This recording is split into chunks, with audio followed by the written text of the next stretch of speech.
पहुंची और अपना दर्द सीने में समेटे हुए ना जाने कितने लोग, कितने हजारों लोग, लाखों लोग इस दुनिया से चल बसे, उनके बच्चे आज सारी दुनिया में नाम रोशन कर रहे हैं भारत का। उन सबसे मिलाने का जो दायित्व था, जो नेटवर्किंग थी, जो लॉजिस्टिक्स थी, बिना एक सवाल पूछे, बिना किसी स्वार्थ के जिसको पूरा किया, मैं ग्लोबल कश्मीरी पंडित डायस्पोरा जो 32 साल से अपने हक के लिए, अपने घर, अपनी जमीन पर जाने के लिए लड़ रहे हैं, उसके को फाउंडर डॉक्टर सुरेंद्र कौर, हमारा सौभाग्य कि वो कल ही भारत आए हैं, उनको भी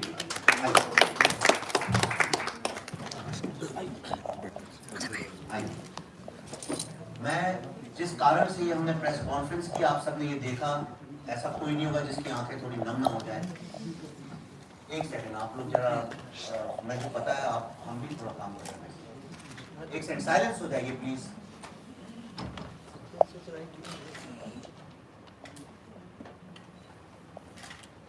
देखिए ये कोई ऑर्डिनरी प्रेस कॉन्फ्रेंस नहीं है, ये इसकी गरिमा अगर हम बनाए रखेंगे तो आप लोग को भी बहुत आशीर्वाद मिलेगा। मैं आपको ये बताना चाहता हूँ, जब ये फिल्म हमारी शुरू हुई तो कोई ऐसा नहीं था जो इस पर विश्वास करता हो इस सब्जेक्ट पे, इसलिए क्योंकि सबका ये विश्वास था कि ऐसा तो कुछ हुआ ही नहीं है, क्योंकि लोगों ने देखा नहीं। मैंने अपने जीवन में ना पढ़ा था, मुझे पता था कश्मीरी पंडित लोगों के साथ ऐसा हुआ है, कश्मीरी हिंदुओं के साथ ऐसा हुआ है। मैं होलोकॉस्ट के बारे में सब जानता था, पर अपने देश में कोई जेनोसाइड के बारे में नहीं जानता। ये फिल्म का क्या रोल रहा है भारत के वर्तमान और भविष्य में, उसके बारे में आपको मैं 2-3 मिनट बताऊंगा। जब हम इस फिल्म को दिखाने या अमेरिका गए, क्योंकि कोविड का वक्त था, भारत में थिएटर सारे बंद थे, फिल्म तैयार थी, तो हमने कहा इस वक्त का यूटिलाइजेशन करते हैं। क्या ये संभव है कि एक फिल्म जो भारत में बनी हुई है वो इंटरनेशनल डिप्लोमेसी के लिए, यानी एक सॉफ्ट पावर की तरह से काम कर सके?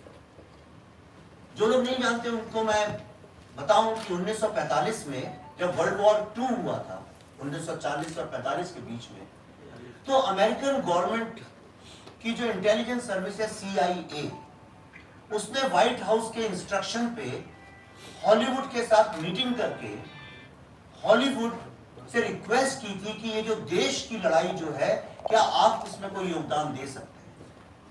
और तब सारे हॉलीवुड ने ये कसम खाई थी कि हम ये लड़ाई सॉफ्ट पावर की तरह लड़ेंगे, और सॉफ्ट पावर वर्ड का वहां से इजाद हुआ, वहीं से जो सॉफ्ट पावर की बात होती है चालू।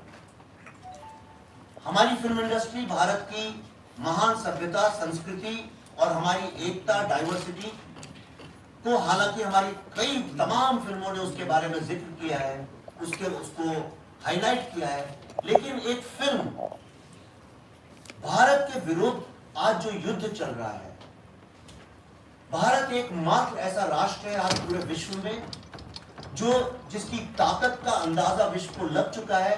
और आप जानते हैं कॉम्पिटिटिव मार्केट में कोई नहीं चाहता कि दूसरा मार्केट खड़ा हो, दूसरी सभ्यता, दूसरी संस्कृति उनसे ज्यादा बलवान। इसीलिए भारत पे लगातार तरह तरह के अटैक किए जाते हैं, खास तौर पे कश्मीर का मुद्दा। जब मैं 2018-19 में जब अमेरिका का दौरा कर रहा था इसी फिल्म के इंटरव्यूज के लिए, तो वहां पे मुझे न्यूयॉर्क में टाइम स्क्वायर में एक बहुत बड़ी, विश्व की सबसे विशाल, प्रतिष्ठित और सबसे एक्सपेंसिव एक होर्डिंग लगी थी फ्री कश्मीर के ऊपर, और उसमें कई सारे भारतीय लोगों के बच्चों ने भी चंदा दिया था, फाइनेंशियली कंट्रीब्यूट किया था। एक न्यूयॉर्क एयरपोर्ट के बाहर लगी थी। अमेरिका में एक बहुत बड़ी कैंपेन चलाई गई थी जो कि भारत को बदनाम करने के लिए, और किस तरह से कश्मीर भारत, अखंड भारत का हिस्सा नहीं है, इसके ऊपर एक कैंपेन चली थी। आपने बहुत आर्टिकल्स पढ़े होंगे वॉशिंगटन पोस्ट, न्यूयॉर्क टाइम्स में, जो भारत के ही कई पत्रकारों ने लिखे थे। तब इस फिल्म को किस तरह से, भाई साहब जरा बंद कर लीजिए, किस तरह से इस फिल्म ने कश्मीर में 16 शहरों में स्क्रीनिंग की, जिसको 36 ऑर्गेनाइजेशन, 36 कश्मीर US में 36 ऑर्गेनाइजेशन। इतनी अभूतपूर्व बात है। जिस तरह से हॉलीवुड 1945 से पूरे दुनिया में एक सॉफ्ट पावर की तरह लोगों को बता रहा है। आप दुनिया के किसी भी कोने में जाके किसी भी बच्चे से पूछिए विश्व की सबसे महान कंट्री और सबसे स्ट्रॉन्ग डेमोक्रेसी कौन सी है। आपको तंजानिया में बैठा बच्चा, कश्मीर में बैठा बच्चा, शिलोंग में बच्चा बैठा जो उसका कोई पॉलिटिक्स से लेना देना नहीं है, जो ना तो CNN सुनता है ना न्यूयॉर्क टाइम्स पढ़ता है, वो भी आपको बोल देगा अमेरिका। ये कैसे सीखा उन्होंने? ये अपनी फिल्मों की ताकत से अपने देश पे गर्व करना और अपने देश की महानता को पूरे विश्व तक ले जाने का जो जिम्मा हॉलीवुड ने उठाया है, उससे एक सबक लेके हमने भी ये जिम्मा उठाया था कि क्या कश्मीर फाइल्स जो है विश्व में एक डिप्लोमेटिक भारत का सॉफ्ट पावर बन के जा सकती है। और इसीलिए एक जिद के तहत हमने इसको अमेरिका में घूम घूम के सब जगह दिखाया। और हमारा फोकस इंडियन लोगों को दिखाना नहीं था, हमारा फोकस था अमेरिकन्स को, ब्लैक्स को, व्हाइट्स को, हिस्पैनिक्स को, बाकी लोगों तक ये बात पहुंचाना।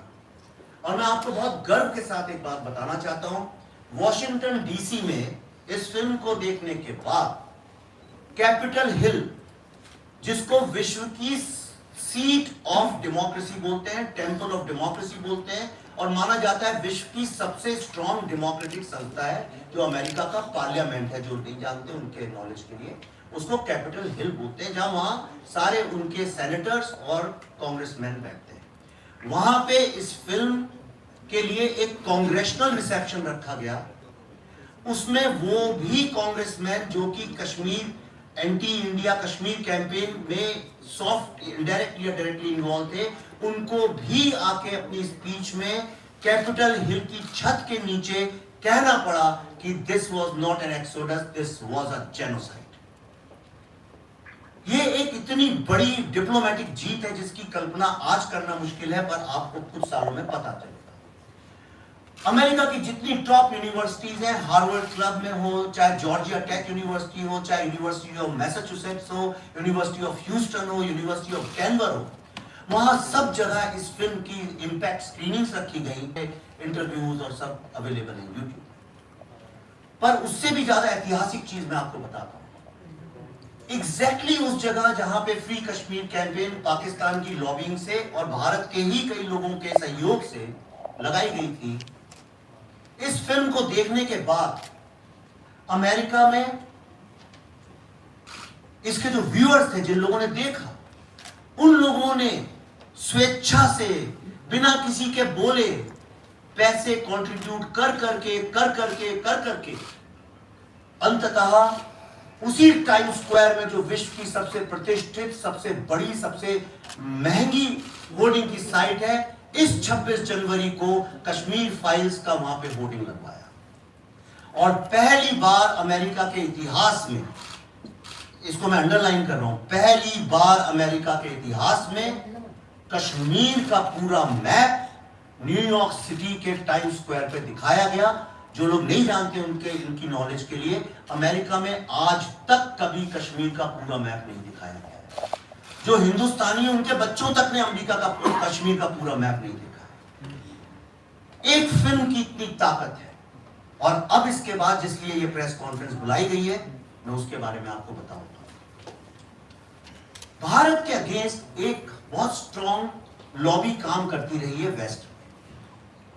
जब एब्रोगेशन ऑफ आर्टिकल 370 हुआ, तो उसके बाद तमाम ऑर्गेनाइजेशंस में, जो मोस्टली उसमें कई सारे भारतीय भी इन्वॉल्व थे, पर जनरली उसमें काफी पाकिस्तान लॉबीज इन्वॉल्व थे, तरह तरह की ताकतें जो भारत के अगेंस्ट काम करती हैं, उन्होंने वहां की जो स्टेट है वो एक अपने आप में राष्ट्र की तरह होती है। वहां की स्टेट्स, वहां की जो पार्लियामेंट, संविधान सभा समझ लीजिए, तो जो हाउस ऑफ रिप्रेजेंटेटिव्स हैं, वहां जाके कैंपेनिंग कर करके वो लोग वहां से इंडिया के अगेंस्ट रेजोल्यूशंस पास करवाए हैं। सिएटल स्टेट में हुआ, कई तमाम स्टेट में हुई। डॉक्टर कॉल उस पर रोशनी डालेंगे कि इंडिया एक फैशिस्ट गवर्नमेंट है, कश्मीर को जबरदस्ती उसका आधिपत्य रखा है, कश्मीर जो है वो भारत का हिस्सा नहीं है, किस तरह कश्मीर में 4G नहीं है, इंटरनेट नहीं है। और हम लोग भी उसी आर्ग्यूमेंट में फंस गए। हम भी वो झूठे आर्टिकल जो वॉशिंगटन पोस्ट, न्यूयॉर्क टाइम्स में हमारे ही लोग लिखते थे, उनमें फंस गए किसी एक आदमी ने मेन स्ट्रीम में एक सवाल नहीं पूछा, हाँ भाई 4G और इंटरनेट की बात तो जरूर करेंगे, पहले ये बताइए कि जो कश्मीरी हिंदू जिनकी वो जमीन है वो वहां क्यों नहीं है। और अमेरिकन हाउस ऑफ रिप्रेजेंटेटिव्स में भी ये बात नहीं पूछी। ये फिल्म रोड आइलैंड्स एक अमेरिका का सबसे ज्यादा डेमोक्रेटिक, लिबरल और प्रोग्रेसिव स्टेट है। अमेरिका का जो भी डेमोक्रेट प्रेसिडेंट के लिए खड़े होते हैं, मुझे जो बताया गया वहां पे, उनकी जो पहली स्पीच होती है वो रोड आइलैंड से ही शुरू होती है। कैनेडी की भी कैंपेन वहीं से शुरू हुई थी। वो एक बहुत डेमोक्रेसी गवर्नमेंट है। इंडिया में एक ऐसी मिथ बन गई है कि शायद डेमोक्रेट्स हमें पसंद नहीं करते हैं, लेकिन 2014 के बाद जो एक नए भारत का निर्माण हुआ और खास तौर पे एब्रोगेशन ऑफ 370 के बाद जो ग्लोबल लेवल पे भारत का एक नेतृत्व हुआ है, वो छवि हम तक उसी तरह से नहीं आ पाती है जिस तरह से 32 साल से कश्मीर का सच हमारे पास नहीं आया। तो अब मैं आपको doctor Surendra Kaul, Rhode Island की जो हाउस ऑफ रिप्रेजेंटेटिव है, यानी वहां की जो विधानसभा है, और अमेरिका का स्ट्रक्चर इंडिया जैसा नहीं है, वहां पे जो स्टेट है अपने आप में is a country with a constitution. किसी ने लॉबिंग नहीं की, किसी ने कैंपेन नहीं की, मैं जानता भी नहीं हूं वो कौन लोग हैं जिन्होंने ये किया है। वहां के हाउस ऑफ रिप्रेजेंटेटिव ने हमारे लिए एक प्रोक्लेमेशन इशू किया है, जिसको डॉक्टर सुरेंद्र कौल कल अमेरिका से अपने साथ लेके आए। उसको वहां के मेजॉरिटी लीडर और माइनॉरिटी लीडर, मतलब Democrat leader of the house, Republican leader of the house and the speaker of the house ने उनके ऑफिशियल एम्बलम के साथ उसको सर्टिफाई किया है। इससे बड़ी जीत भारत की अखंडता के लिए पिछले 70 साल में आज तक नहीं हुई। ये इतना ऐतिहासिक मौका है। अगर आप इसकी गंभीरता और इसको समझेंगे तो मेरे ख्याल से हम सब मिलकर भारत का नाम सारी दुनिया में कश्मीर की अखंडता को लेकर एकजुट होकर काम कर सकते हैं। अब मैं डॉक्टर सुरेंद्र कौल से चाहता हूं कि वो कहाँ है, एक सेकंड, राजू सर्टिफिकेट कहाँ है? Where is that certificate? Where is Raju? वो नहीं, वो ब्लू वाला कहाँ है? एक सेकंड जरा रुकिए, वो राजू कहाँ है? बुलाइए जरा उनको। नहीं, सॉरी, एक सेकंड। आप क्या, आपके पास यहाँ होना चाहिए। ये स्पीकर ऑफ द हाउस ने ये भेजा है, जिसको सुरेंद्र जी पढ़ के सुनाएंगे, और मैं चाहता हूं कि इसको पीछे भी अगर आप डिस्प्ले करें। नमस्कार मैडम प्लीज। इससे पहले मैं एक सेकंड सर, एक सेकंड, फोन साइलेंट कर जी। इससे पहले मैं ये आपको पढ़ के सुना। आप सबों ने ये 20 मिनट का डॉक्यूमेंट्री देखा। ये तो बहुत ही छोटा हिस्सा था इस पूरे कैंपेन में। पिछले 32 साल से पूरा हमारा समाज जेनोसाइड और एथनिक क्लींजिंग होने के बाद छोटे से समाज के हजारों टुकड़े हो गए। एक टुकड़ा जगती में चला गया, एक टुकड़ा दिल्ली में चला गया, एक टुकड़ा जयपुर में चला गया, एक टुकड़ा बम्बई में चला गया, एक टुकड़ा अमेरिका में चला गया जैसे मैं। मगर ये छोटे से समाज को पिछले 32 वर्षों में इतना झेलना पड़ा। और उससे ज्यादा जो हमारे लिए बहुत ही दर्दनाक था, वो था कि इसके बारे में किसी को कोई जानकारी नहीं। एक इंडिपेंडेंट इंडिया में जो कि 1990 और उसके पश्चात एक जेनोसाइड हुआ, एक एथनिक क्लींजिंग हुई कि पूरी कम्युनिटी को ही वहां से निकलना पड़ा अपने फेथ की वजह से, और इसके बारे में कोई चर्चा नहीं, कोई ये नहीं। इससे हमको बहुत ज्यादा दुख हुआ। पर हमारा समाज, अनुपम खेर साहब, हमारे समाज ने इतना योगदान दिया है भारत के डेवलपमेंट के लिए, स्टेट के डेवलपमेंट के लिए। वहां पे हर बच्चों को एजुकेशन मुख्यतः हमारे समाज के लोगों ने, प्रोफेसर्स ने दिया है। हमने कभी वायलेंस नहीं किया, जैसे कि आपने देखा, हमने कभी बंदूक नहीं उठाई। हम तो लोग सोचते हैं कि भाई वो टेररिस्ट इसलिए बना क्योंकि उसके ह्यूमन राइट्स को वायलेट किया गया। मगर हमारे ह्यूमन राइट्स को वायलेट करते हुए 32 साल हुए और एक भी हिस्टोरिक एविडेंस नहीं है जहां पे कश्मीरी हिंदू ने किसी भी रिलीजन को सिविलियन परसूट में मारा, पत्थर भी फेंका। मगर हमने अपना ये जो गुस्सा है, ये गुस्सा हमने रखा और उस गुस्से को हमने कन्वर्ट किया into positive energy, to develop mankind, to work for mankind. हमारे लोग engineers, doctors, scientist, lawyers, to help people, उसमें योगदान दे रहे हैं। सो ये कैंपेन हमने चलाया, ये दर्द था हमारे पूरे समाज में। कई सारे फिल्में कश्मीर पे बनी और मुझे बहुत दुख से कहना पड़ता है, उन सारे मूवीज में टेररिज्म को या तो रोमांटिसाइज किया या तो ग्लोरीफाई किया और हमारा जो दर्दनाक कहानी थी उसका पूरा वाइट वॉश हो गया। हमने कई सारे बॉलीवुड डायरेक्टर से अप्रोच किया कि हमारे बारे में कुछ बताया जाए, पर मुझे शर्म आती है कि उसको दरकिनार कर दिया गया। विवेक अग्निहोत्री जी, पल्लवी जोशी जी, विवेक अग्निहोत्री जी से हमने 2018 में रिक्वेस्ट करी कि क्या आप इस बारे में कुछ प्रोजेक्ट बना पाएंगे, कुछ कर पाएंगे।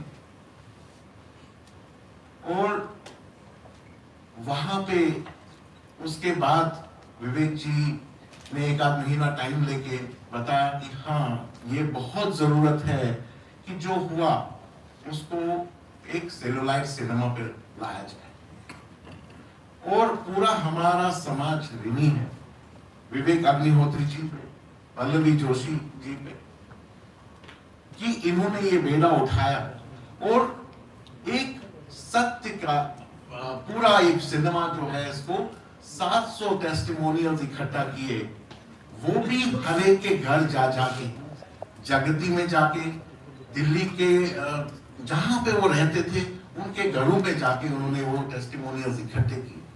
अमेरिका में इतने सारे शहरों में जाके 100 माइल्स उन्होंने ड्राइव किया, उनको पहली बार किसी ने सुना। आप देखेंगे कि पूरे समाज में एक जुनून आया है इस समय, और पूरा समाज ये यकीन भी नहीं कर पा रहा है क्या ये सत्य ऐसा हुआ है, क्योंकि पहली बार किसी ने उनकी बात सुनी है। किसी सरकार ने हमारी बात नहीं सुनी, पूरे सिस्टम फेलियर्स के हम शिकार बने और उसको एक्सप्लॉइट किया गया। और हम बहुत ऋणी हैं, धन्यवाद देते हैं विवेक अग्निहोत्री जी को, पल्लवी जोशी जी को कि ऐसा किया। और अमेरिका में जब ये इसका कैंपेन चला, प्री स्क्रीनिंग चली, 16 स्क्रीनिंग्स हुई और जिसमें मुस्लिम्स भी शामिल हुए, अफ्रीकन अमेरिकन भी शामिल हुए, हिस्पैनिक्स भी शामिल हुए, कश्मीरी हिंदूज भी शामिल हुए, और सारे इंडियन डायस्पोरा शामिल हुए। इस कैंपेन को भले ही ग्लोबल कश्मीरी पंडित डायस्पोरा चला रहा था, मगर इसके साथ पूरा इंडियन डायस्पोरा खड़ा था। पहली बार वी फेल्ट प्राउड कि गुजराती समाज, तेलुगु समाज, सिंधी समाज, सिख समाज, क्रिश्चियंस, सबों ने इसको सपोर्ट किया, ज्यूज पूरा सपोर्ट किया। और हर एक 16 स्क्रीन्स में वो आए, ये पता भी नहीं चल रहा था वो हिंदू है, मुसलमान है, क्रिश्चियन है, अफ्रीकन अमेरिकन है, सब रो रहे थे। इसका मतलब ये था कि humanity is such a thing which binds people. Humanity, आप कोई रंग हो, कोई लैंग्वेज हो, कोई आपका एथनिसिटी हो, ह्यूमैनिटी इतनी पावरफुल चीज है कि सबों को जोड़ती है। ये मैजिक हमने अमेरिका में देखा और अब हम पूरे इंडिया में इसको देख रहे हैं, और पूरे वर्ल्ड में जहां जहां पे मूवीज चल रही है उसको देख रहे हैं। That is the magic that Vivek ji and Pallavi ji has produced. This is all about, देखिए, we are not talking about Hindu, Muslim binary, it is all humanity.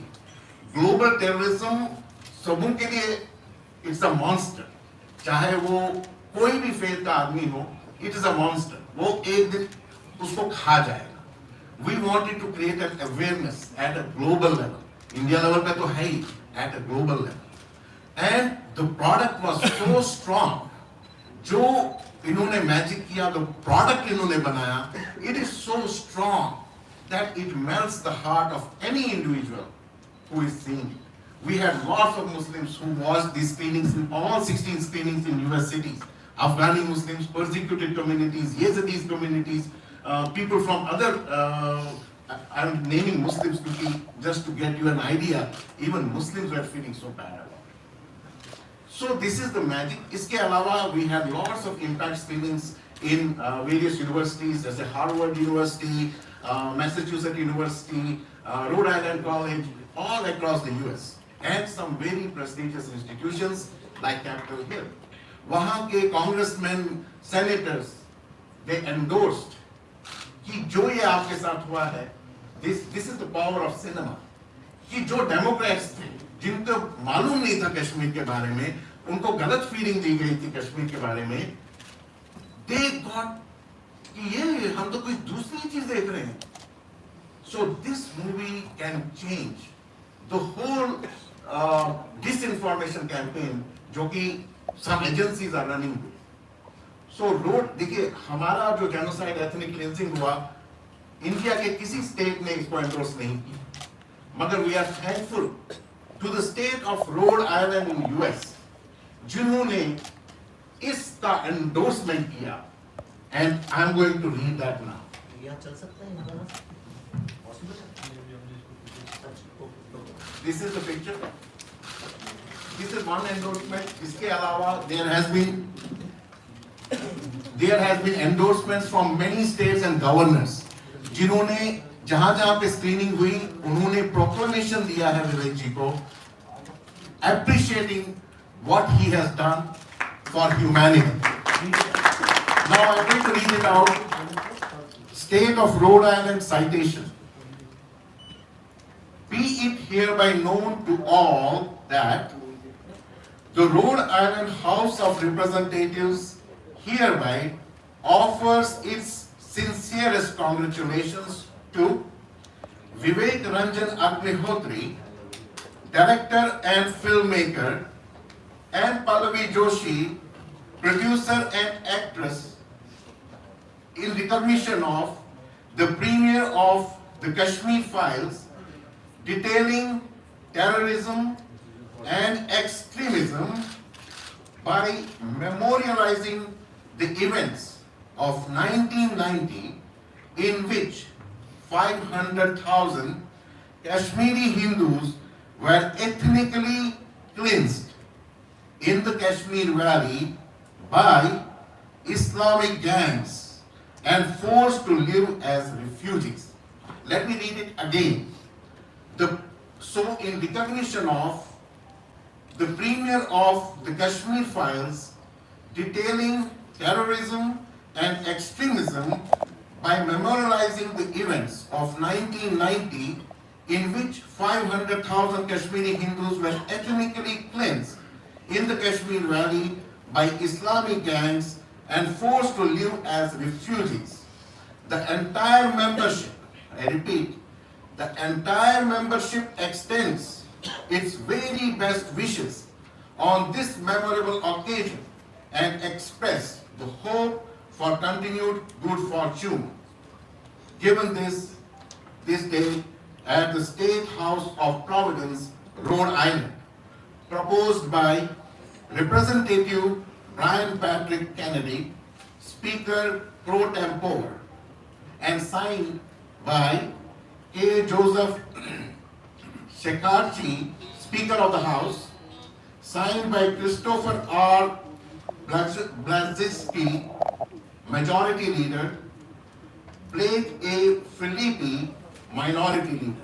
So this is from the whole state of Rhode Island. That is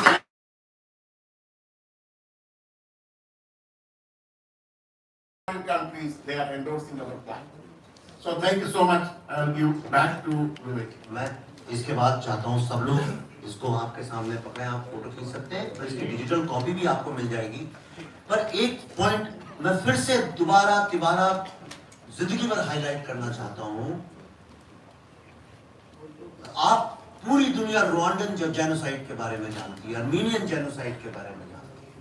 हमारे राष्ट्र में हमको ये decide करने की एक genocide है, कोई खड़ा नहीं हुआ था इतने सालों से, कहीं कहीं भारत के जो लोग एकजुट हुए पिछले 5-6 साल में, जो भारत के सामान्य middle class, lower middle class, non English speaking छोटे शहर के लोग, मैं भी वही हूं, अनुपम खेर जी भी वही है, हम दोनों को भी अभी अंग्रेजी बोलने में काफी परेशानी होती है।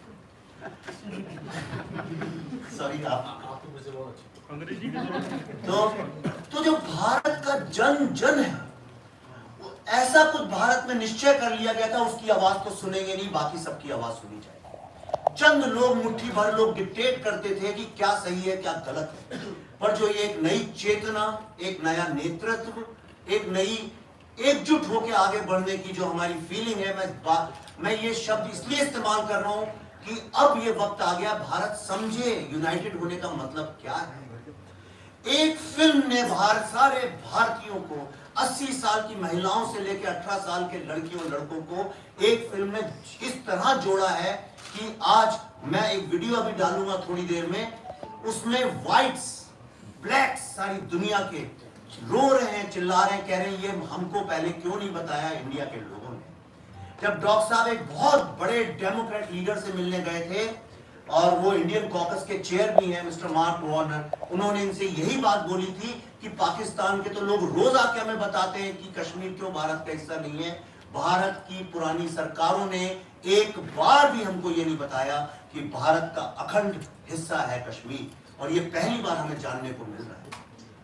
ये जो सर्टिफिकेट है, आज इसकी वैल्यू कोई समझे ना समझे, लेकिन आपको एक बात बता रहा हूं, यहां से एक नया अध्याय शुरू होता है। जो काम भारत की पुरानी सरकारें करने में फेल हो गई, वो अमेरिका की सबसे डेमोक्रेट, लिबरल और प्रोग्रेसिव और सेकुलर स्टेट ने करके दिखाया है, जिन्होंने डायरेक्टली, जो लोग अंग्रेजी नहीं जानते, उसमें लिखा है कि जो 5,000 कश्मीरी हिंदू, 5 लाख 5 लाख कश्मीरी हिंदू जिनका जेनोसाइड इस्लामिक गैंग्स, अमेरिका में टेररिज्म के लिए गैंग्स वर्ड भी यूज होता है अधिकतर, इस्लामिक गैंग्स ने किया है, उसके लिए ये एक सर्टिफिकेट सर्टिफाई किया गया है। इसके बाद अगर कोई कहता है कि कितने लोग मरे कितने नहीं मरे, इस पे बहस, अगर कोई कहता है कि नहीं नहीं ये ऐसा हुआ था वैसा हुआ था, ये सब एक पॉलिटिकल झूठ है। हमको we have to call out the religious terrorism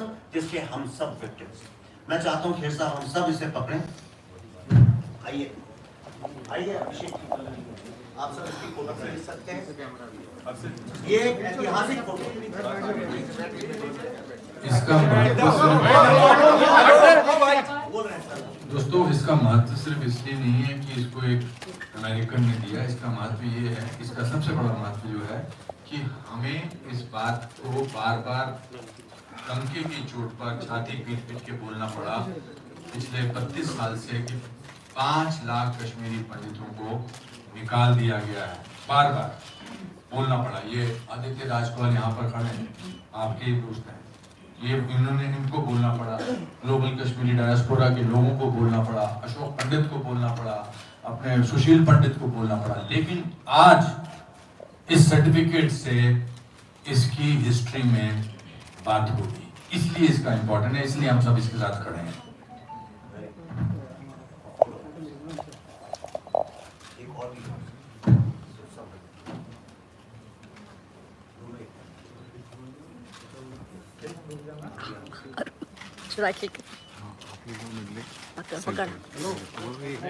भैया कैमरा हटा दीजिए ना भैया। हो गया? हाँ मैं उठूं? हाँ उठ जा। एक बार सर यहाँ पर एक बार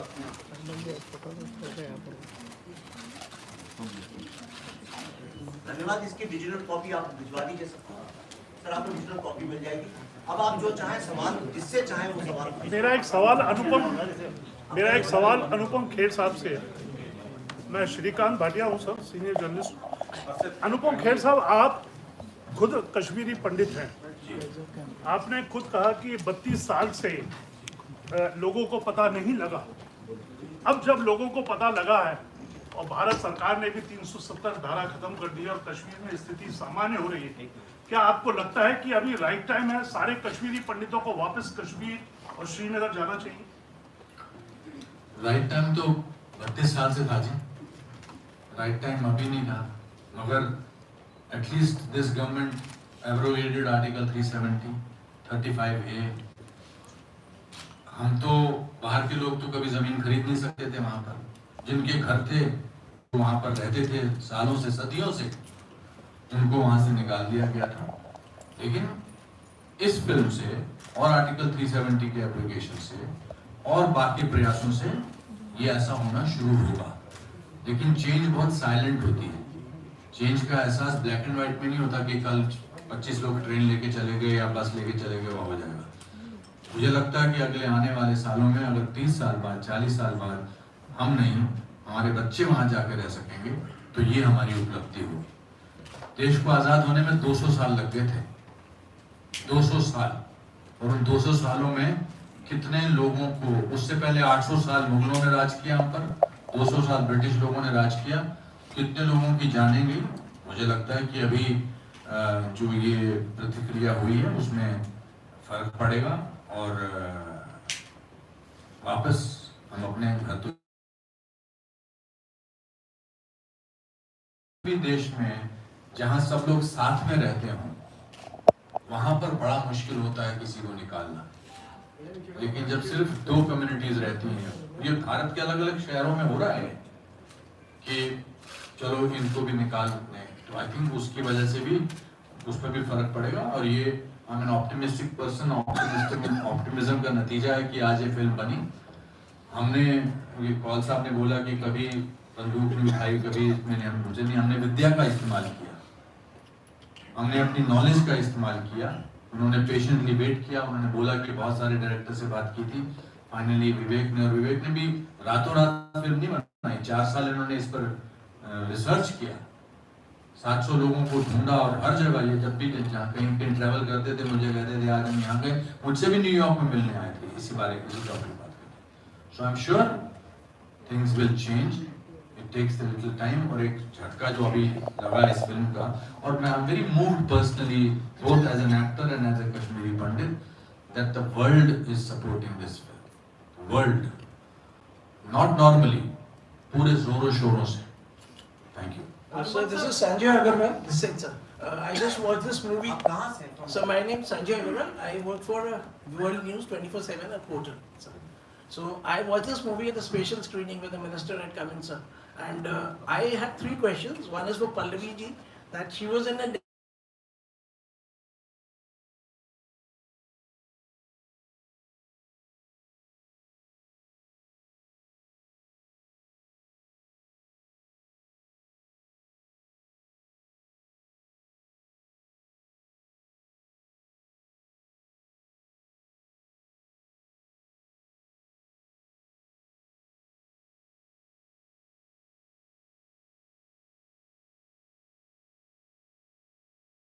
like, you know, we were not expecting before the movie that are you going to be. So you are asking why I did a negative role? No, no.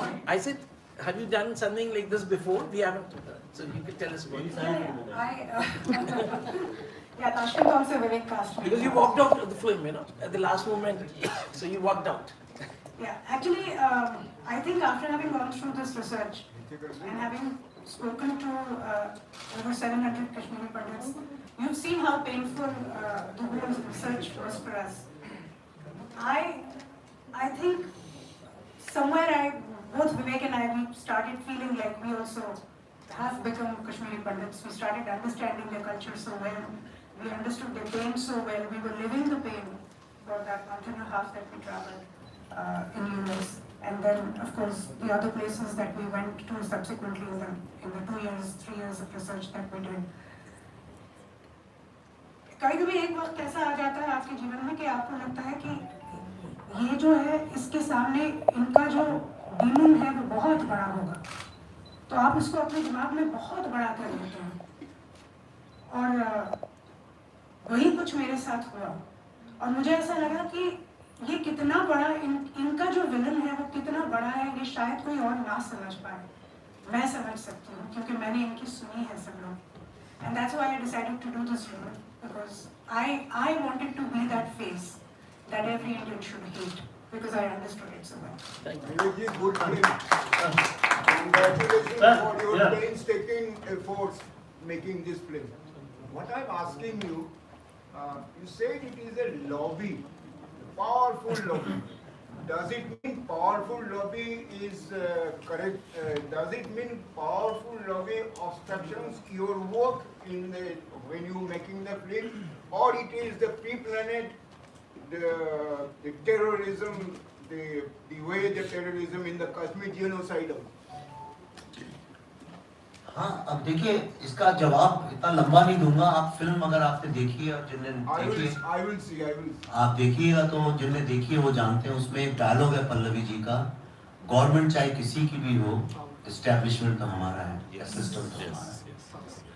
ये एक ऐसा सत्य है, जिस दिन हम ये समझ जाएंगे इसको, उस दिन भारत इतनी बड़ी ताकत बन के उभरेगा जिसकी कल्पना आप नहीं कर सकते। और मैं आपको एक बात और बताना चाहता हूँ कि भारत की, मैं इतना घूमता हूँ विदेशों में लेक्चर देने, यूनिवर्सिटीज कॉलेजेस में जाता हूँ, ये जो हमारे देश में सिर्फ भारत में ही भारत की बुराई होती है।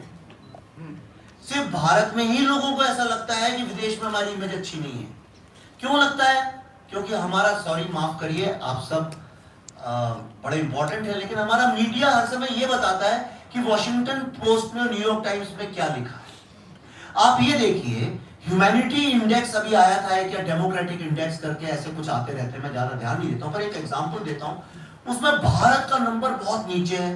पूरा मीडिया दिन भर उसके बारे में बात करता रहा कुछ वक्त पहले, उन्हें पढ़ा भी नहीं था वो क्या इंडेक्स है। मालदीव्स, जो कि एक इस्लामिक कंट्री है जिसमें कि कोई और धर्म प्रैक्टिस नहीं कर सकते। आप गए कभी कोई मालदीव्स? सिर्फ वो बिकनी वाली फोटोज में ना जाइए, मैं गया हूं मालदीव्स। किसी जाके वहां बोट में बैठ के आइलैंड में जाके फोटो खिंचाना मालदीव्स नहीं है। मालदीव्स मालदीव में जहां लोग रहते हैं उसका दर्जा इतना ऊपर है, मतलब एक 5वीं स्टैंडर्ड का बच्चा भी बता सकता है कहां पे डेमोक्रेसी और रिलीजियस फ्रीडम जीवंत है और कहां नहीं है, क्योंकि ये सारे प्लांटेड आर्टिकल्स हैं जो हम तक पहुंचाए जाते हैं। आप भारत, पिछले, मैं पढ़ा भी हूं अमेरिका में, मैं हार्वर्ड में पढ़ा, मैं इतना अमेरिका घूमता हूँ, यूरोप घूमता हूँ, और हम अपने बच्चों को भी दिखाते हैं। और मैं लेक्चर देने हर शहर में खुद गाड़ी चलाता हूँ, अमेरिकन की तरह खाना खाता हूँ, यूके में उनके लोगों के जैसे रहता हूँ, मैं उनकी जनमानस की पल्स समझता हूँ। जहां इंग्लैंड में तो मैं जाता हूँ, बोलता हूँ कि मैं इंडिया से आया हूँ, तो कई लोग तो हमें फ्री में खाना खिलाते हैं, इज्जत करते हैं। अमेरिका में सब कहते हैं India the land of yoga, the land of spirituality. तीसरा शब्द बोलूंगा तो बड़ा पॉलिटिकल हो जाएगा, यहाँ के कई लोग मेरी धज्जियां उड़ा देंगे, पर मैं आपको सत्य बता देता हूँ लोग क्या बोलते हैं, लैंड ऑफ मोदी।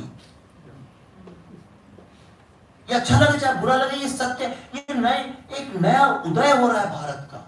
ये जो हमारे आज अमेरिका में कौन है सिलिकॉन वैली को कंट्रोल करने वाले? वो दून स्कूल के या सेंट स्टीफेंस के पढ़े लोग नहीं है, वो झांसी से, कानपुर से, विशाखापट्टनम से, आसनसोल से पढ़े हुए मिडिल क्लास, एक टीचर के, एक रेलवे गार्ड के, एक पोस्ट मास्टर के, एक ओवरसियर के, उनके बच्चे हैं।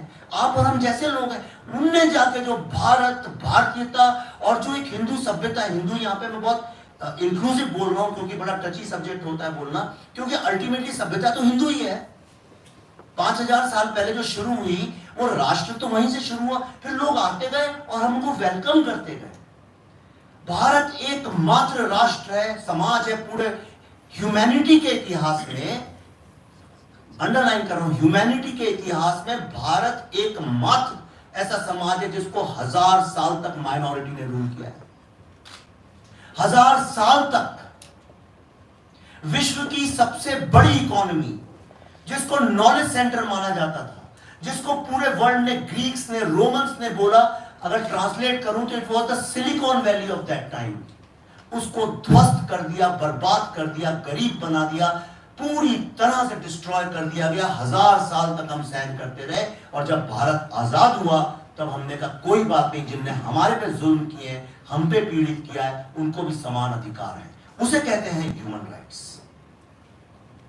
So all I want to tell you is एक नए भारत का उदय हो रहा है, हमको फिर से अपना गर्व, गौरव मिल रहा है, और यही कारण है कि आज हिंदुस्तान, फ्रैंकफर्ट, ऑस्ट्रेलिया में इस फिल्म के लिए लोग दीवाने हैं। जब उसको देखते हैं सब एक ही नारा लगाते हैं, जय हिंद और सत्यमेव जयते। आदित्य जी पूछ रहे, एक सेकंड, उन्होंने बहुत देर से हाथ उठाया, एक second. Just two questions, and I would like both Anupam Kher ji and you to answer. you know, in the context of the film, you've shown what terrorists Yasin Malik and Bitta Karate have done. Now, there have been evidences of their interviews where they have confessed to the crime. And your film is the biggest evidence now. Do you think that the government of the day should take action now and Yasin Malik and Bitta Karate should be sent to the gallows? One. And secondly, कल आपने देखा होगा कि Congress party ने कुछ tweet जारी किए हैं और उसमें कहा है कि जेनोसाइड नहीं हुआ है, ये जगमोहन ने और आरएसएस ने और बीजेपी ने मिलकर कश्मीरी पंडितों का पलायन किया. तो अनुपम खेर जी, as a Kashmiri Pandit, not as an artist, and Vivek as a filmmaker of Kashmir Files, what do you have to say? तो पहले आप ही इसका जवाब दे दो. मैं अपने आप को तब तक ओम नमः शिवाय बोलता हूँ. यूँ समझिए, एक पंडित जवाहरलाल नेहरू, मोतीलाल नेहरू जी, आनंद भवन जिनने बनाया था.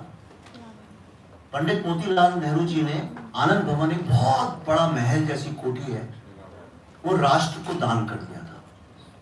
उन्होंने स्वतंत्रता संग्राम में अपना पूरा खजाना खोल दिया था कि जिसको भी चाहिए स्वतंत्रता के लिए लड़ने के लिए. उनके पुत्र थे श्री जवाहरलाल नेहरू. ये कश्मीरी पंडित हैं. हालांकि वो वहां कभी रहे नहीं, लेकिन सारी जिंदगी बोलते रहे, मैं कश्मीरी पंडित हूं, मैं कश्मीरी पंडित हूं. उनकी पुत्री थी श्रीमती इंदिरा गांधी जी, उनके पुत्र थे श्री राजीव गांधी जी, और उनके पुत्र हैं श्री राहुल गांधी जी. आज कांग्रेस की बागडोर उनके हाथ में है.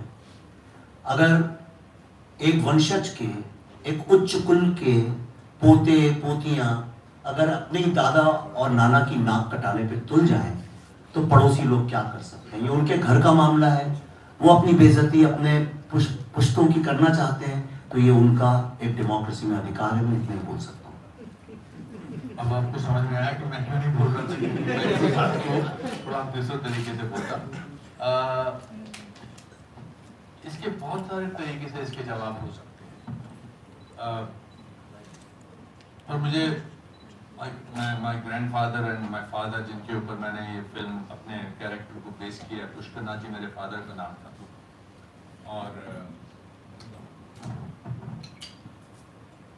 और आप तो मुझे बहुत सालों से जानते हैं आदित्य, आपको मेरा जवाब ऑलरेडी पता है. बट आई थिंक झूठ का पर्दाफाश होना शुरू हो गया है. इधर बैठे जितने भी लोग बैठे हैं, वो पॉलिटिकली करेक्ट आंसर सुनना चाहते हैं कि पॉलिटिकली करेक्ट है. उनको सबको पता है कि कितनी बकवास बात है. शर्मनाक बात है कि केरला के कांग्रेस के पार्टी के लोगों ने इसको अभी भी कश्मीर फाइल्स बनने के बाद, इतने सारे एविडेंस आने के बाद, अभी भी वो घिसा पिटा रिकॉर्ड चला रहे हैं. तो I think we should not pay any attention to them, because अब वो धराशायी हो चुके हैं, गिर चुके हैं. अब वो हमसे उनके बारे में बात करा के अपनी इंपॉर्टेंस लेना चाहते हैं, और मैं उनको ये अधिकार और ये मैं उनको खुशी नहीं देना चाहता. मैं उनके बारे में इस प्रेस कॉन्फ्रेंस में बात नहीं करना चाहता. सर ये बताएं, अभी आप जो सर्टिफिकेट की बात कर रहे हैं कि आपने कहा कि बहुत, अरे प्यार से बोलो ना, प्यार से बोलो ना. सर मीडिया ने इस तरीके से हमारे का पूरा घूमा, आपने वो जगह जगह सांसदों के पास उनकी बात करी. तो डीसी ने जो आपको सर्टिफिकेट दिया, क्या वो आप चाहते हैं कि अब अमेरिका किस तरीके से पाकिस्तान और भारत के बीच में जो कश्मीर का मुद्दा उस पर संधि करे? वैसे तो चाहता नहीं है देश कोई भी कि वो कोई बीच में आए. तो क्या आप उस सर्टिफिकेट से ये जस्टिफाई कराना चाहते हैं कि कोई भी एक बीच में आए और संधि करे, व्यवहार करे? देखिए, ये एक फिल्म है और फिल्म का काम एक चेतना जगाना है, जो इस फिल्म ने ऑलरेडी कर दिया है. ये इतना ऐतिहासिक फिल्म की नहीं, आप अपनी फिल्म तो एक अलग चीज है. नहीं, आपके सवाल आ रही है उसमें बता रहा हूँ, प्लान भी हुआ नहीं. आप अपने सवाल का खुद जवाब देना चाहते हैं, मुझसे सुनना. मैं आपको वही बता रहा हूँ. एक फिल्म का इतना काम है. आपका जो सवाल है उसमें गवर्नमेंट, उनकी policies, international diplomacy, foreign ministry, 50 लोग इन्वॉल्व होंगे तब उसका जवाब दिया जा सकेगा. हमको सिर्फ इतनी बात कह रहा हूं, जो काम 60-70 साल में संभव नहीं हुआ था, वो आज अमेरिका की ऑफिशियली, उनकी सबसे डेमोक्रेटिक स्टेट ने ये सर्टिफाई किया है. जो सर्टिफाई करने में भारत फेल हो गया, ये एक फिल्म ने करके दिखाया है. मेरी बात का सिर्फ इतना ही स्कोप है, उसके पीछे भारतीयों का एक एम्पावरमेंट जो हुआ है पिछले 5-6 साल में, उस एम्पावरमेंट की इतनी ताकत है कि आज अमेरिका जैसी कंट्री को ये मजबूर होके आज हमारे सामने इसको स्वीकार कर। एक सेकंड, आप कहां से पहले ये बताया? सर मैं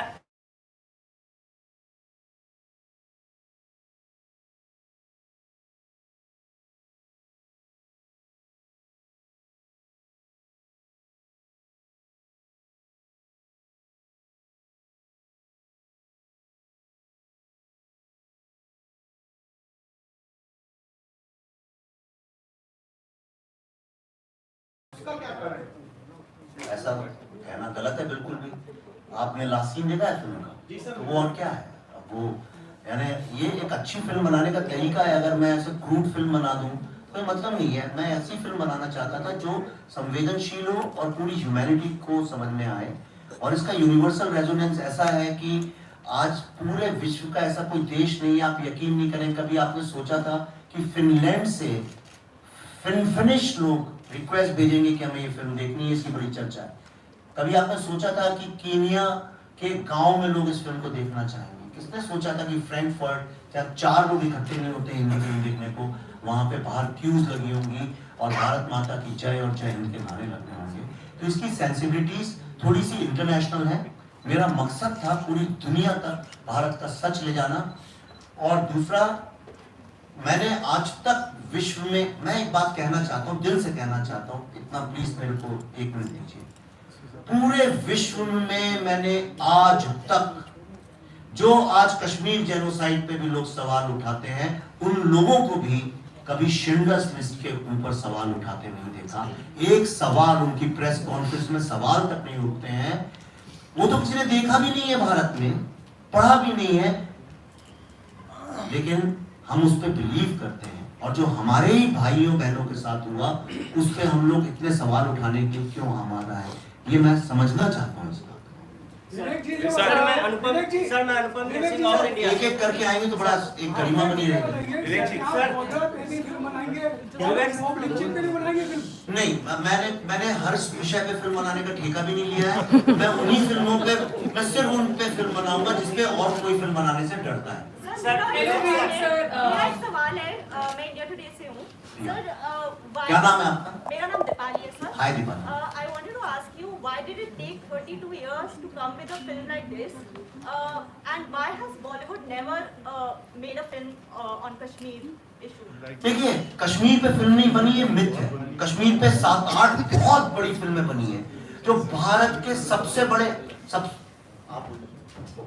नहीं, थोड़ा बहुत देखिए, एक बात को समझिए, ये पॉलिटिशियंस की प्रेस कॉन्फ्रेंस नहीं है। मैं आपसे हाथ जोड़ के निवेदन कर रहा हूँ, इसको सुन रहे हैं वो लोग जिनके घरों में माताओं का रेप हुआ है, जिनके पति, जिनके हस्बैंड, जिनके पिता लोगों को मारा गया, वो आपकी सब प्रेस कॉन्फ्रेंस लाइव अभी 4-5 लाख लोग सुन रहे हैं, पूरे विश्व में सुन रहे हैं। उनको भी लगे कि हम सबकी उनकी तरफ संवेदनशीलता है, इसलिए थोड़ी देर आपस में बातचीत नहीं करें, फोन नहीं बजे, तो प्रार्थना मेरी। आपने जो सवाल पूछा 32 साल का, बहुत सारी फिल्में बनी हैं, मैं आपको कुछ नाम तो खुद ही गिना सकता हूँ। रोजा मेरी फेवरेट फिल्म है, मुझे लगता नहीं हिंदुस्तान में इतनी अच्छी फिल्म बनी है, पर रोजा उसी पीरियड में सेट है, उसमें कहीं भी हिंदू जेनोसाइड का जिक्र तक नहीं है। आप देखिए उसके बाद फना, फिजा, मिशन कश्मीर, और हाँ नहीं, देख सकते, मैं फिल्मों की बात कर रहा हूँ। उसके बाद एक सेकंड, और उसके बाद हैदर भी बनी है जो बहुत अच्छी फिल्म है, जिसको बहुत लोग पसंद करते हैं, यंग लोग पसंद करते हैं। पर मैं आपको बताता हूँ नुकसान क्या है। मार्टन टेम्पल, जिसपे पूरा कश्मीर और हिंदुस्तान गर्व करता था, उसको जब तोड़ा गया टेररिज्म के वक्त में, उसके पहले लोग केरल से जाते थे मार्टन टेम्पल के दर्शन करने। हर आदमी वहां पे प्रार्थना और पूजा करने नहीं जाता था, हर आदमी नालंदा में यूनिवर्सिटी में पढ़ने नहीं जाता था। कुछ लोग सिर्फ इसलिए जाते थे कि इतना अभूतपूर्व, इतना एक्स्ट्राऑर्डिनरी आर्किटेक्चर किसने देखा ही नहीं था। आप हम्पी क्यों जाती हैं, हम लोग खजुराहो क्यों जाते हैं, आर्किटेक्चर तो देखते हैं ना। इसलिए भी लोग मार्टन टेम्पल जाते। मार्टन टेम्पल की जितनी शोभा और इज्जत पूरे विश्व में थी, एक फिल्म आई हैदर, आप जानते हैं, आप शायद जर्नलिस्ट होके भी नहीं जानते हैं। मैं आपको एक इतनी पीड़ा भरी बात बताता हूं, आपका दिल दहल जाएगा। वो मार्टन टेम्पल जिसको पूरा विश्व इतने हजारों सालों से आर्किटेक्चर और स्पिरिचुअलिटी का कैपिटल मानता था, आज उसका नाम उस फिल्म के कारण कश्मीर में शैतान की गुफा बन गया है। मैंने जब यहां से फोन किया वहां पे कश्मीरी लड़कों को कि मुझे शूटिंग करनी है मार्टन टेम्पल में, तो कहने लगे ये है कहां। जब मैंने उसकी फोटो और उसका गूगल मैप भेजा तो उन्होंने मुझसे बोला, अरे शैतान की गुफा की बात कर रहे हैं। क्यों? एक फिल्म के कारण स्पेन का, इंडिया में एक फिल्म बनी, स्पेन का टूरिज्म बढ़ गया। आप जानते हैं उस फिल्म को। एक फिल्म के कारण स्पेन, वहां का वो कौन सी थी, फरहान अख्तर की फिल्म। फिल्मों की कितनी ताकत है आप समझते नहीं है। और 8 की 8 फिल्में 1990 में सेट हैं। जितने नाम मैंने गिनाए ये सारी फिल्में उसी पीरियड में सेट हैं।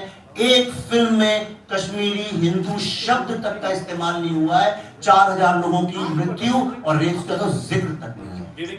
इसलिए ये फिल्म आज सारी दुनिया इसके पीछे पागल है। विवेक जी, मैं आपकी बात को आगे बढ़ा रहा हूं। विवेक जी, जो आपने आप करते हैं 2-3 सवाल एक साथ पूछ ले तो एक जवाब कर देंगे। हमारी कट ऑफ लाइन 130। मैं आपकी बात को आगे बढ़ा रहा हूं। जो आपने कहा कि सारी फिल्में, आप कुछ कहां से आप? मैं जी न्यूज़ से वैभव, और एक सवाल मेरा है, मैंने फिल्म देखी, जेएनयू का एक हिस्सा दिखाया गया, उसमें उसको लेकर भी कहा जा रहा है कि प्रोपेगेंडा है, और वो मैं उसी पर पूछना चाहता हूँ कि आप खुद आईएमसी से पढ़े, मैं खुद आईएमसी से पढ़ा हूँ, मैंने जेएनयू को और आपने करीब से देखा है, क्या कुछ रिसर्च ऐसी की गई थी या फिर आपने अब करीब से देखा शायद उस हिस्से को इसलिए जोड़ा गया? आप एक काम करिए, एक बार उस फिल्म को फिर देखिए। पल्लवी की जो स्पीच है ओरिजिनल, आप जाइए और आप टाइप करिए प्रोफेसर मेनन, और आपको शब्दशाह एक एक शब्द कॉमा फुल स्टॉप के साथ वही स्पीच मिल जाएगी। इसमें अगर तो फिर कोई और प्रोपेगेंडा कर रहा है, हम नहीं कर रहे हैं। Hi, I'm Shrishti from CNN News 18. Hi Pallavi, hi Vivek, hi Anupam sir. Yesterday Kangna had called out the silence of Bollywood on the Kashmir files. Usually we see whenever a trailer of a Bollywood movie comes out, a lot of, mainstream Bollywood actors, give shout out to those movies on Twitter or other social media platforms. But, so far we haven't seen any mainstream actor of Bollywood tweeting about Kashmir files except Akshay Kumar. So, do you have to say anything on No, this? I don't have to say. आप अभी hall में चले जाइए, 80-80 साल की औरतें, मेरा दिल टूट जाता है। मेरी माँ, मेरी दादी की उम्र के लोग पाँव पे गिर जाते हैं और रोने लगते हैं। मेरे को समझ में नहीं आ रहा है ये एलिटिज्म क्यों हमारे दिमाग में बनी हुई है कि जब तक ये एलिट्स लोग नहीं करेंगे। भारत बदल चुका है, मैं आपको बता रहा हूँ। ये जो पुराने किले हैं ये सब धीरे धीरे टूट रहे हैं, और मेरे को ये कहने में कोई शर्म नहीं है, ये जो पुराने एस्टेब्लिशमेंट्स हैं ये सारे धीरे धीरे टूट रहे हैं। मैं आपसे एक बात जानना चाह रहा हूँ, जो बात आपने कही मैं उसको आगे बढ़ा रहा हूँ। आपने कहा कि 90 के दशक, मैं शिवांग हूँ इंडिया अहेड न्यूज से। मैं ये जानना चाहता हूँ कि आपने कहा कि 90 के दशक में करीब 7-8 पिक्चरें ऐसी बनी जो कश्मीर के ऊपर बेस्ड थी, लेकिन उसके बाद भी वो चीजें निकल के नहीं आ पाई।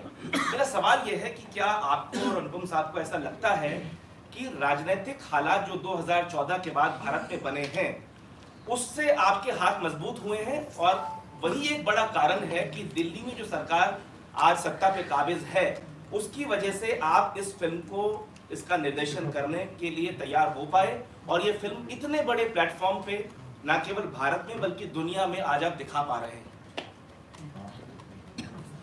ये तो सच है। अगर आप वो 7 फिल्मों के नाम लेते हैं, देखिए फिल्म फ्रेटर्निटी के बारे में बात करना, उनके पीठ पीछे बात करना अच्छा नहीं होता है। अभी जैसे आप पत्रकार सब लोग एक साथ रहते हैं, आप किसी की इधर की बुराई नहीं करते हैं, ऐसे मंच पर किसी की बुराई करना नहीं, बट ये तो सच है। हालात तो चेंज हुए हैं 2014 के बाद। और एक बेटा बोलने तो शांत हो जा, टोपी उतार के बात करो। हाँ, मैं बहुत देर से बोला नहीं हूँ, अब मैं जो बोलने लगा तो मैं दिल्ली से, बॉम्बे से स्पेशली आया हूँ विवेक जी के कहने पर। सो फर्क तो पड़ा है, जो विदेश में हमारी जो बदली है इमेज, और 370 तो हटा है ना। 60 साल में क्यों नहीं हटा 370? बिल्कुल नहीं हटा। 35 में बिल्कुल नहीं हटा है, और बहस के बाद और पार्लियामेंट में हटा। ऐसा नहीं कि किसी ने गन पॉइंट पे हटा दिया। So things have changed and we must acknowledge that. जहाँ कोई नालायक स्टूडेंट जो होते हैं वो फर्स्ट आता है जो बच्चा उसको बोला चाहिए ना ये फर्स्ट आया। अब नालायक बार बार बोलते रहे कि नहीं ऐसे कैसे फर्स्ट आ गया, हम नहीं मानते। अरे कैसे नहीं मानते? So things have changed. We could make this film. I would like to say that. Also, I think Vivek got his calling. Buddha ने ट्रैफिक जैम जब उन्होंने बनाई, फिर उसके बाद उन्होंने ताशकंद फाइल बनाई, और हर वक्त हर चीज का एक वक्त होता है, एंड वो आया है। और but it certainly it has happened because the leadership of this country has decided to make this country one of the finest countries in the world. That determination has come from the leadership of this country, and इस बात को बोलने में कोई परेशानी नहीं होनी चाहिए। सर आपने कहा कि फिल्म अब आप बोलो पीछे जो बोल रहे थे। सर आपसे मेरा ये सवाल है कि सर मैं अनुपम ऑफ इंडिया से अनुपम कैसिंग। सर मेरा ये क्वेश्चन है कि 2014 से पहले अनुपम आपका नाम? मुझे लग रहा था कि आपसे बात सर विवेक सर आरोप ये लगते हैं कि 2014 से पहले तक आप वामपंथी थे, तो लोगों का ऐसा सोचना है कि हो सकता है कि 2024 या 2029 के बाद आप फिर से वामपंथी हो जाए और फिर से कुछ ऐसी फिल्में बनाने लगे, फिर से अगर सत्ता बदल जाए मान लीजिए, और फिर से आप ऐसी फिल्में बनाने लगे जो अगेंस्ट हो लोगों को या हिंदुओं को अच्छा नहीं लगे। तो ऐसा आप क्या कहना चाहेंगे जिससे लोग ये गारंटी मिले? मैं बताता हूँ एक्चुअली क्या है, रिसर्च पे विश्वास नहीं है, लोग उड़ी बातों पे बात करते हैं। बुद्धा इन ट्रैफिक जैम 2010 में हैदराबाद में शूट की गई थी। तब तो कोई जानता भी नहीं था श्री नरेंद्र मोदी जी का नाम, भारत में जानते थे, मतलब ऐसा चीफ मिनिस्टर कोई सोच भी नहीं सकता था कभी वो प्रधानमंत्री बनेंगे।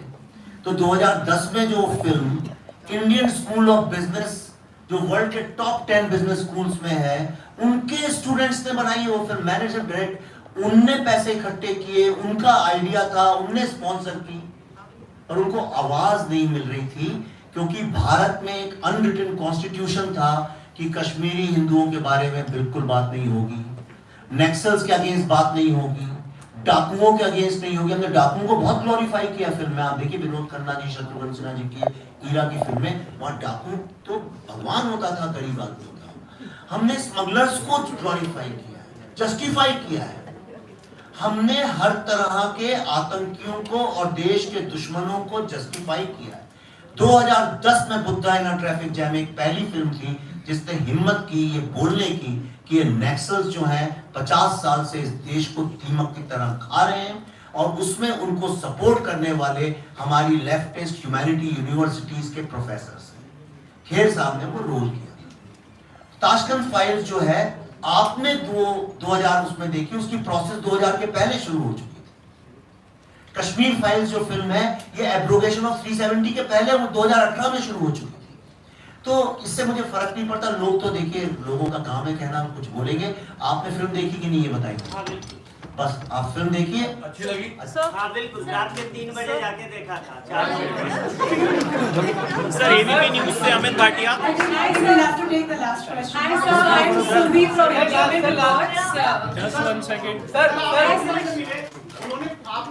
मैंने योगी जी से नहीं मिला हूँ, योगी जी मिल पाए जीत के बाद तो बहुत बड़ी बात है। सर मनीष आज तक से सर आपने कहा कि रिसर्च बहुत की फिल्म को लेकर, और यूएस में जब स्क्रीनिंग की आपने तो कई सारे मुस्लिम बच्चे थे, इनकी आंखों में आंसू थे लास्ट में।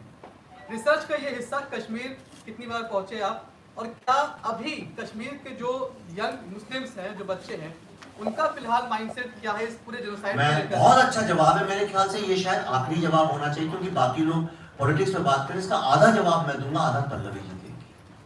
राइट, तो अमेरिका के आप तमाम वीडियोस देख सकते हैं वहाँ के, उसमें देखिए पीओके के लोग, अफगानिस्तान के यज़दी लोग, ये सब लोग आए थे, ब्लैक्स आए थे, और सारे ब्लैक्स भी यही कह रहे थे कि हमारी बात सबने सुनी है, ये क्यों नहीं बताई गई। तो इस फिल्म, आज ये फिल्म क्या कर रही है, ये फिल्म दिलों को जोड़ने का, जो बिखरे हुए भारतीय युवा हैं उनको जोड़ने का, उनके माता पिताओं को जोड़ने का काम कर रही है। इसमें एक सीन है, जिसने फिल्म देखी है, अनुपम जी ने देखी है, तो मैं बता दूं इसमें एक सीन है जो फिल्म का सबसे डिफाइनिंग सीन है। वो मैंने एक कश्मीर में एक कश्मीरी मुस्लिम लड़का था, उसने कहा विवेक जी हमारी बात आप लोग कहीं नहीं आती है, हम पे फिल्में नहीं बनती। मैंने कहा एक काम करो, तुम्हारे दिल में जो भी भावना है तुम एक सीन लिख के मुझे भेजो, मैं वायदा करता हूं वो सीन इस फिल्म के अंदर होगा। इस फिल्म के अंदर वो सबसे डिफाइनिंग सीन है बोट में, शिकारा में, जब वो बात करते हैं दोनों लोग, और वो सीन एक एक शब्द उसने लिखा है, और उस सीन में जो अभिनय जिसने किया है वो भी समझ लीजिए वो या उससे जुड़ा हुआ है। मेरे को आदेश है कि उनके नाम न लूं, वो भी वही है। तो आप जो लोग ये बात करते हैं मैं किस तरह से काम करता हूं लोग समझते नहीं, मैं ज्यादा उसके बारे में बात भी नहीं करना चाहता। कश्मीर में आज क्या माहौल है, आने वाले भविष्य में क्या चुनौती है, इसका जवाब मेरे ख्याल से पल्लवी जी दें और हम इसको क्लोज करें तो बहुत अच्छा होगा।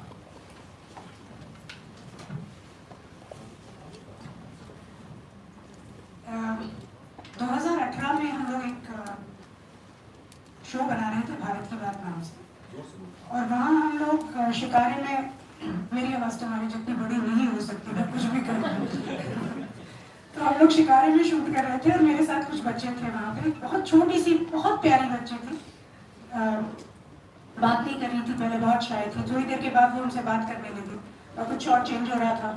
तो उस वक्त मैंने उससे बातें करना शुरू की, तो मुझे पूछने लगी कहाँ रहती हैं आप, ये वो ब्ला ब्ला ब्ला। फिर मुझसे कहने लगे कि आप कहाँ नमाज पढ़ने जाती हैं बम्बई में। तो मैंने कहा बेटा मैं नमाज नहीं पढ़ती। तो कहने लगी क्यों? तो मैंने कहा क्योंकि मैं मुसलमान नहीं हूँ। तो मुझे कहती है तो क्या हुआ, नमाज तो पढ़ना चाहिए ना आपको।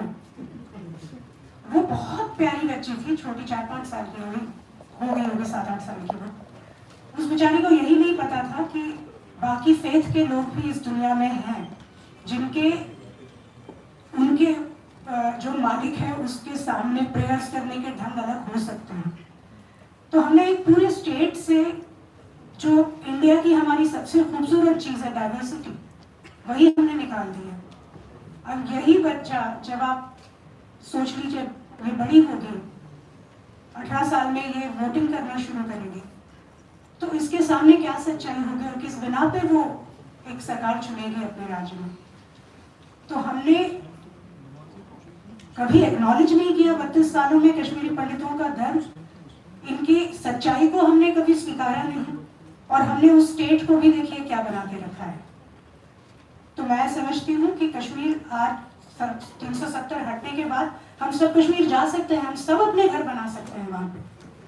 आज कश्मीरी पंडितों को हम सिर्फ कश्मीरी पंडित इसलिए कहते रहे क्योंकि वहाँ पे और कोई जा ही नहीं सकता था, लेकिन कश्मीरी पंडित तो सबसे पहले भारतीय है, जैसे आप हैं, मैं हूँ।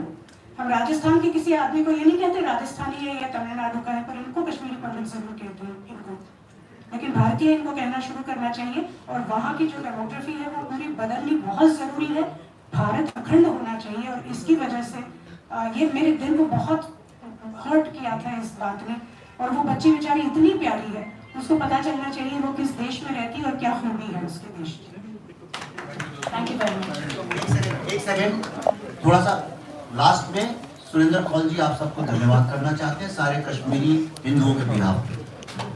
तो पूरे समाज की तरफ से आपका बहुत बहुत धन्यवाद, और पूरे समाज से पूरे भारतवर्ष के लोग पूरे विश्व भर में जो इस मूवी को आशीर्वाद दे रहे हैं, स्नेह दे रहे हैं, उसके लिए आपको बहुत बहुत धन्यवाद और नमन।